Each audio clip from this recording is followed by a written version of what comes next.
మరణాత మరణాత ప్రభునందు ప్రియ దేవుని బిడ్డలారా, లెంటులోని 35వ దినము కొరకు ఏర్పాటు చేయబడిన దేవుని వాక్యము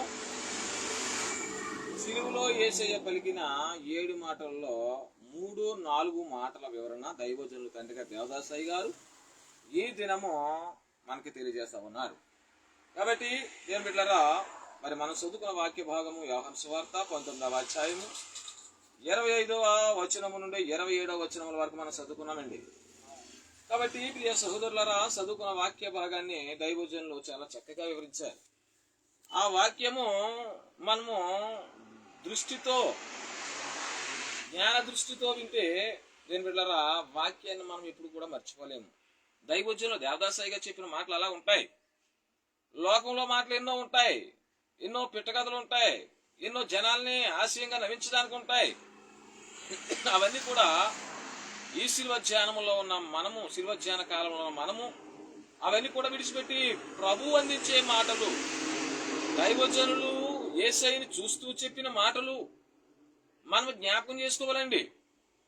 అందుకు ఈ దినమున దైవజనులు తండ్రిగా దేవదాసయ్య గారు 3-4 మాటల వివరణ తెలియజేస్తా ఉన్నారు.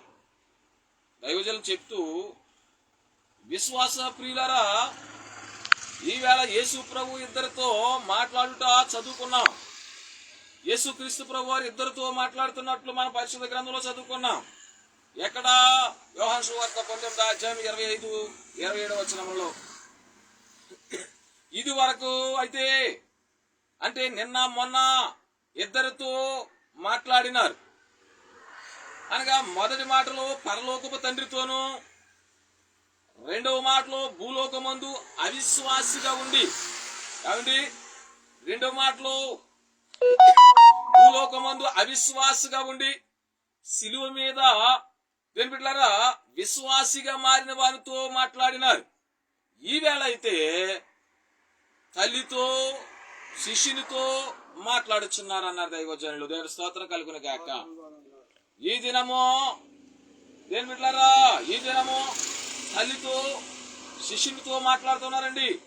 ఎవరు మాట్లాడుతున్నారండి? మన కోసము తన ప్రాణం పెడుతున్న సిలువలో యేసుక్రీస్తు ప్రభువారు శిష్యునితోనూ తల్లితోనూ మాట్లాడుతున్నట్టు కనబడుతూ ఉన్నదండి. పరిశుద్ధ గ్రంథం తెలియజేస్తుంది మనకి. ఆ మాటలనే దైవజనులు మనకి వివరిస్తా ఉన్నారండి. దేని బిడ్డలారా, అయితే తక్కిన శిష్యులు తోటలో నుండే పారిపోయిగా, దేని బిడ్డలారా, తక్కిన శిష్యులు తోటల నుండే దూరముగా పారిపోయారండి వాళ్ళు. ఏమండి, యేసయ్యని పట్టుకున్న వెంటనే దేని బిడ్డలారా, మరి శిష్యులందరూ కూడా చల్లాచెదరైపోయారు కనుక వారందరూ కూడా దూరస్తులైనారు అన్నారు దైవజనులు. ఏమన్నారండి? వారందరూ పారిపోయారు కాబట్టి యేసయ్యకు దూరం అయిపోయారు, దూరస్తులైనారు అని దైవజనులు తెలియజేస్తా ఉన్నారు. దేని బిడ్డలారా, యేసయ్యని పట్టుకున్న వెంటనే వీళ్ళకి భయం వచ్చేసి ఏమయ్యారంట? పారిపోయారట. చూసారు, ఈ కాలంలో కూడా అలాగా ఉన్నది. నమ్మకంగా ఉంటా ఉన్నారు. దేని బిడ్డలారా, ఏదైనా ఆపదొస్తే దేని బిడ్డల విడిచిపెట్టి పారిపోతా ఉన్నారు. అది నిజమైన ప్రేమ? అవునండి, అది నిజమైన ప్రేమ కాదు. అందుకే దైవజనులు అంటా ఉన్నారు, తోటలో నుండే దూరముగా పారిపోయారు కనుక దూరస్తులైనారు అన్నారు దైవజనులు. అలాగే కొండ మీద కొందరు స్త్రీలు దూరముగా నిలబడి ఏడుస్తూ ఉన్నారండి. ఏమండి, ఎందుకు ఏడుస్తున్నారు? ఏ పాపము తెలియని ఆయన్ని సిలువ వేశారు. ఆయనలో ఏ దోషమును లేదు, ఆయనలో ఏ పాపము లేదు. ఆయన్ని ఎందుకు సిలువ వేశారని ఏం చేస్తున్నారు మీరు? స్త్రీలు దూరముగా నిలబడి దీని బిడ్డలారా ఏడుస్తున్నారట. మరి మనకైతే ఉన్నదా దుఃఖము? దీని బిడ్డలారా, మనమైతే దుఃఖపడుతున్నామా? 40 దినములు సిలువ ధ్యానంకి వెళ్తున్నాము. ఎంత దేని బిడ్డలారా మనలో శక్తి పెరిగినది, ఎంత దేని బిడ్డలారా దేవుల్లో మనం ఎదుగాము. 40 దినాలు కూడా ఒక్కసారి పరీక్షించుకోండి. అందరూ వెళ్తున్నామని మనం వెళ్తాం కాదు. దేని బిడ్డలారా, మనలో ఎంత శక్తి పెరిగినది, ఎంత ఆత్మీయత పెరిగినది, ఎంత ఆత్మీయత మనలో పెరిగిందో ఒక్కసారి జ్ఞాపకం చేసుకోనండి. అందుకే కొండ మీద కొందరు స్త్రీలు దూరముగా నిలబడి ఏడుస్తున్నారంటే రాజారావు గారు. అయితే ఇద్దరు మాత్రమే సిలువ దగ్గరగా నిలబడి ఉన్నారని రాయబడినది. స్తోత్రం. దైవజనులు ఏమంటున్నారు? స్త్రీలందరూ కొంత దూరాన్ని ఏడుస్తున్నారు నిలబడి. ఇద్దరైతే సిలువ దగ్గర నుంచుని దీని బిడ్డలరా మరి ఏడుస్తూ ఉన్నారు. వారు ఎవరనగా తల్లి మరియా. ఎవరండి? ఎవరనగా యేసయ్యను దీని బిడ్డలరా కన్న తల్లి, అలాగే శిష్యుడును. విన్నారండి? ఎవరు ఇద్దరును? తల్లి, ఒకవైపు శిష్యుడును. వీరిరువురే సిలువ దగ్గరికి వెళ్లి నుంచున్నారు. నుంచి ఏడుస్తా ఉన్నారండి. దీని బిడ్డలరా తల్లితో ప్రభు చెప్పిన మాట ఏ మాట అండి? ప్రభువు తల్లితో ఏం మాట చెప్పాడు? అమ్మా నీ కుమారుడు ఇడిగో. ఏమంటున్నాడు యేసయ్య? అంత బాధలో ఉండి కూడా దేని బిడ్డలారా అమ్మా నీ కుమారుడు ఇడిగో.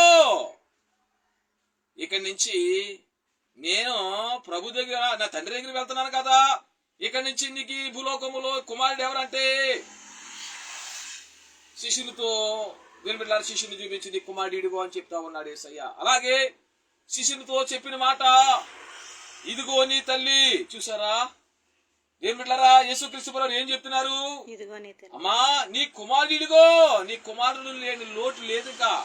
ఇదిగో ఇక్కడి నుంచి నీ కుమారుని అప్పగిస్తా ఉన్నాను. శిష్యుని చూసి దేని బిడ్డలారా ఏం చెప్తా ఉన్నాడు? నేను లేకపోయినా ఇదిగో నీ తల్లి. ఏమండి? ఇదిగో నీ తల్లి అని ఎవరు చెప్తా ఉన్నారు? ఎవరు చెప్తున్నారు? యేసుక్రీస్తు ప్రభువు చెప్తున్నారు. ఎక్కడా? సిలువ మీద నుండి ఆయన ఏం బిడ్డలారా పలుకుతా ఉన్న మాటలండి అవి. అంత బాధలో కూడా ఉండి దేని బిడ్డలారా సిలువ మీద నుండి ఆయన ఆ మాటలు పలుకుతున్నాడంటే ఎంత ప్రేమ లేకుండా పలుకుతాడండి. అండి ఎంత ప్రేమ లేకుండా దేని బిడ్డలారా ఆయన సిలువ మీద ఆ ప్రేమ చూపిస్తా ఉన్నాడు. ఆయన మరణమైపోతూ కూడా ఆయన చనిపోతూ నా మీద అంత ప్రేమ చూపిస్తున్నాడంటే నీవు చూపిస్తున్నావా ఆయన మీద ప్రేమ? అది ఎందుకు చూపించడం లేదు? మనము సగం భక్తి ఏమో లోకంలో, సగ భక్తి ఏమో సంఘంలో. యేసయ్య చూసారా? యేసయ్య దగ్గరేమో సగమును, లోకంలోనే సగమును. దేని బిడ్డలారా కాబట్టి గమనించండి. మరి మనం అలాగుంటా ఉన్నామా? ఇక్కడ యేసయ్య చనిపోతూ కూడా యేసయ్య చనిపోతూ కూడా తన తల్లితో ఏం చెప్తా ఉన్నాడు? అమ్మా నీ కుమారుడు ఇదిగో. తన శిష్యులతో చెప్తున్నాడు నీ తల్లి ఇదిగో. మీరెక్కడి నుంచి చక్కగా ఉండండి. యేసుక్రీస్తు ప్రభువారు అంత బాధలో ఉండి కూడా నేను లేని లోటు మీ ఇద్దరికి కూడా రాదు, నేను లేని లోటు మీ ఇద్దరికి కూడా రాదని యేసయ్య చక్కగా ఆ సిలువలో అంత బాధలో కూడా పలుకుతున్నాడండి. ఎవరన్నా పలుకుతారా అసలు ఆ మాటలో? సిలువలో 7 మాటలు ఎవరైనా అంత బాధలో ఉండి పలుకుతారా? ఈ బాధే చూసుకుంటారా? మాటే వస్తుంది నోటంట. దేని బిడ్డలారా జ్ఞాపకం చేసుకోండి. 40 దినాలు మన సిలువ ఛానల్కి వెళ్తున్నామంటే కాదు, అక్కడ ఏయో పెడతారంటే కాదు, అక్కడ గిల్లు ముత్తలు ఇస్తారంటే కాదు. అవి తెచ్చుకోవడానికి వెళ్ళకూడదు నువ్వు. దేని బిడ్డ గిల్లు ముత్తలేవా? దేని బిడ్డలారా గమనించండి. సిలువ ఛానల్లో చాలా జాగ్రత్తగా ఉండాలి. మనం చాలా జాగ్రత్తగా ఉండాలి. సిలువ ఛానల్ అంటే అగ్గి లాంటివి, అలా నడుచుకోవాలి. కానీ దేని బిడ్డలారా ఎవరో ఏదో పెడతారు, ఎవరో ఏదో తెస్తారు అని ఎప్పుడు కూడా మనం వెళ్తే దేని బిడ్డలా నువ్వు సిలువ ఛానల్కి వెళ్ళినట్టే కాదు. మన కోసం ఆయన దేని బిడ్డలారా సిలువలో రక్తం కాచేశాడండి. సొంతమాయే నటంచ పలుకోచు ఆ రక్షకుడు తన సొంత విలువగు ప్రాణమును వీడే. దైవజనులు అన్నారండి. ఏమన్నారండి? దేని బిడ్డలారా ఏమంటూ ఉన్నారు యేసుక్రీస్తు ప్రభువారు ఇక్కడ? సొంత ప్రాణము ఏంటండి? సొంత ప్రాణం ఆ రక్షకుడు మన కొరకు పెట్టాడు. మనమైతే చేయగలదండి అలాగా? మనమైతే మన పొరుగోళ్ళకి ఎవరికైనా, ఇరుగు ఎవరికైనా, పక్కోళ్ళకి ఎవరికైనా మన ప్రాణం పెట్టగలమండి? ఆ ఎందుకు పెట్టలేమండి?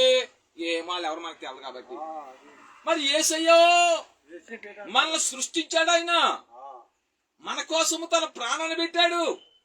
అందుకే సొంతమాయనటంచు బలకోచు ఆ రక్షకుడు తన సొంత విలువగు ప్రాణమును వీడిన్. ఇంతలోనక భటుడు తనదగు ఈటెతో ప్రభు ప్రక్క పడవగా. చూసారండి, ఒక భటుడు ఈటెతో ప్రభు ప్రక్కన పొడిచాడంట.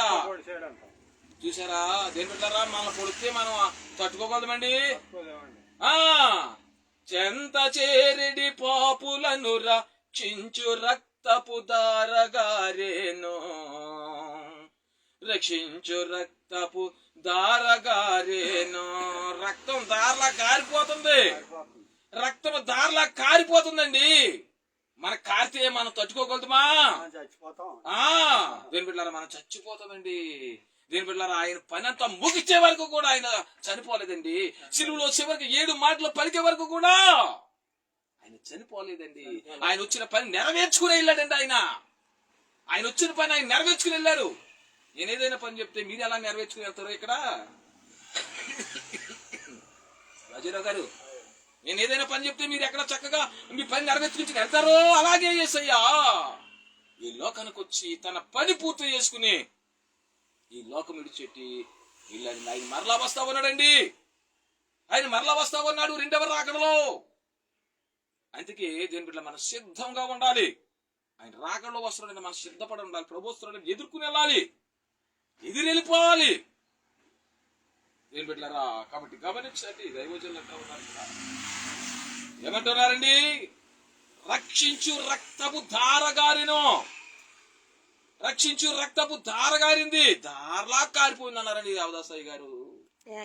అరచేతుల్లో నుంచి, కాళ్ళలో నుంచి, శిరస్సు మీద నుంచి, మొత్తం దేహంలోంచి అంతా కూడా దారలా కారిపోయింది అంటండి. ఏంటి? దేవుని స్తోత్రం కలిగిన రక్తము. ఆ రక్తమే మన పాపములు కడుగుతూ ఉందండి. ఇంకా మన పాపం కడగాలంటే ఇంక ఎవరి వల్ల కాదండి, యేసయ్య రక్తం ద్వారానే మన పాపము కడగబడతా ఉన్నది. యేసయ్య రక్తము ద్వారానే మన పాపము కడగబడతా ఉన్నది. ఉందండి అలాంటి విశ్వాసం మనలో ఉందా? కొంతైనా యేసయ్యని శ్రమ పెట్టకూడదు, బాధ పెట్టకూడదు, ఆయన గాయాలు మనం ఎప్పుడు రేపకూడదు అన్న విశ్వాసం కొంతైనా కనబడుతుందా? ప్రియ సహోదరి సహోదరులారా, జ్ఞాపకం చేసుకోండి. 40 దినాలు ఎంతో చక్కగా మీరు దేవుని యొక్క సన్నిధికి వెళ్ళారు. ఏం బిడ్డలారా వెళ్ళారంటే అది నిరర్ధకం చేయకూడదు, అది విడిచిపెట్టకూడదు. దేని బిడ్డలారా, మన హృదయం ఆత్మీయంగా వెలగాలి, మన హృదయం కడగబడాలి. శిలువ ధ్యానంకి వెళ్తూను నోటుకొచ్చిన బూతులు మాట్లాడుతున్నాను, దేవుని మందిరం తుడుతూను నోటుకొచ్చిన బూతులు మాట్లాడుతున్నాను. ఎవరు గాయాలు రేపుతా ఉన్నావు నువ్వు? ఒకప్పుడు నీకు తీర్పు ఉంటుంది, జ్ఞాపకం చేసుకో. ఒకప్పుడు నీకు తీర్పు ఉంటుంది. దేని బిడ్డలారా, జ్ఞాపకం చేసుకోనండి.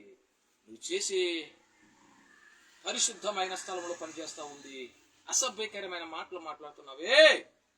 దేని బిడ్డలారా, గమనించుకోండి. మన మాటలు మన ప్రవర్తన వల్ల యేసయ్య గాయాలు రేపుతా ఉన్నామండి. చాలా మంది దేని బిడ్డలారా తన సొంతంగా మలుచుకుంటా ఉంటారు. పాస్టర్లు కూడా చాలా సొంతంగా మలుచుకుని, తనకు అనువుగా మాట్లాడుకుని, తనకు అనువుగా సంఘాన్ని నడుపుకుని, దేని బిడ్డలారా తనకు అనువుగా నడిపించుకుంటూ ఉంటారు. ఇది దేవుడికి ఇష్టం ఉండదు, అది దేవుడికి ఇష్టం ఉండదండి. అలాంటి వారు నరకానికి తప్ప పరలోక రాజ్యం. ఇక్కడ కుయత్తులుగా నడుస్తూ ఉన్నావు, జ్ఞాపకం చేసుకో.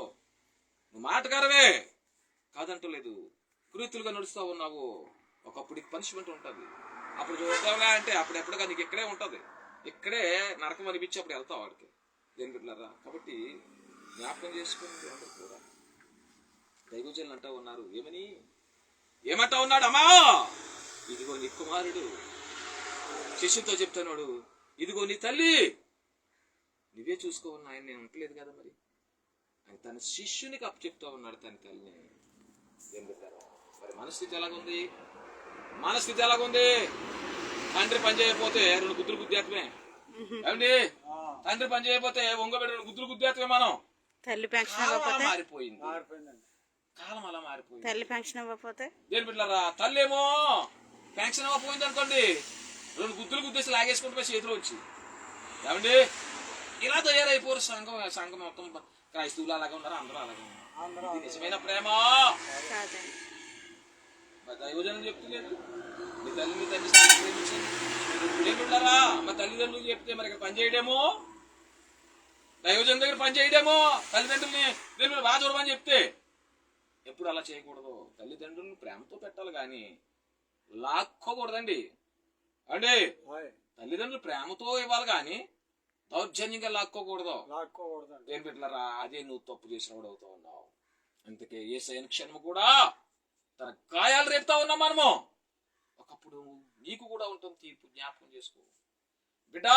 అందుకే దైవచనులు అంటా ఉన్నారు ఒక విషయంలో, ప్రార్థనలో దైవచనులు చెప్తూ, యేసు ప్రభువా నిన్ను కన్న తల్లిని, నీవు ప్రేమించిన శిశువుని నీ మరణ అవస్థ యందు జ్ఞాపకము తెచ్చుకున్నావు కనుక నీకు వందనములు అన్నారు దైవజనులు. స్తోత్రం కలుగును గాక. మరణ సమయమందు యేసుక్రీస్తు ప్రభువు ఇద్దరు జ్ఞాపకం చేసుకుంటూ ఉన్నారు. ఎవరినట? ఆయన కన్నా తల్లి మరియమ్మ గారు, ఆయన కన్నా తల్లి. అలాగే నీవు ప్రేమించిన శిష్యుడు. దేని బిడ్డలారా నీ మరణ సమయంలో కూడా జ్ఞాపకం చేసుకుంటున్న ప్రభువా నీకు వందనాలని మనం చెల్లించాలి. ఆయనకి చేస్తున్నామా? మందిరానికి వెళ్ళి నవ్వుకుంటా పోతున్నాం ఇంటికి. కాబట్టి ఎవరు కూడా ఖచ్చితంగా చెప్తే రారేమో అన్న దృష్టిలోనే చూస్తున్నారు కానీ యేసయ్య గాయాలు రేపుతా ఉన్నారు. అలా రేపకండి అని చెప్పడం లేదు ఎవరు. చెప్పేసామనుకో రారేమో మానేస్తారు, మీకు సగంలో పోతారని పోతే పోని దేవుడు ఇంకొకళ్ళు ఇస్తారు నీకు. అండి నీ ఉన్నది ఉన్నట్టుగా చెప్పిన వారే బైబిల్ మిషన్ బిడ్డలు అన్నారు దైవజనులు. ఉన్నది ఉన్నట్టుగా చెప్పిన వారే బైబిల్ మిషన్ బిడ్డలు, బైబిల్ మిషన్ బిడ్డలు అన్నారు దైవజనులు. దేవ స్తోత్రం కలుగుతుంది. హల్లెలూయా. నేను బిడ్డలారా గమనించండి, మనము ఈ రోజుల్లో సంఘాల్లో కూడా వ్యవస్థరమైన క్రమాలు వారికి వచ్చేసేయండి. దైవజనులు చెప్పిన క్రమం ఒకటి, అనుసరించే క్రమం ఒకటి.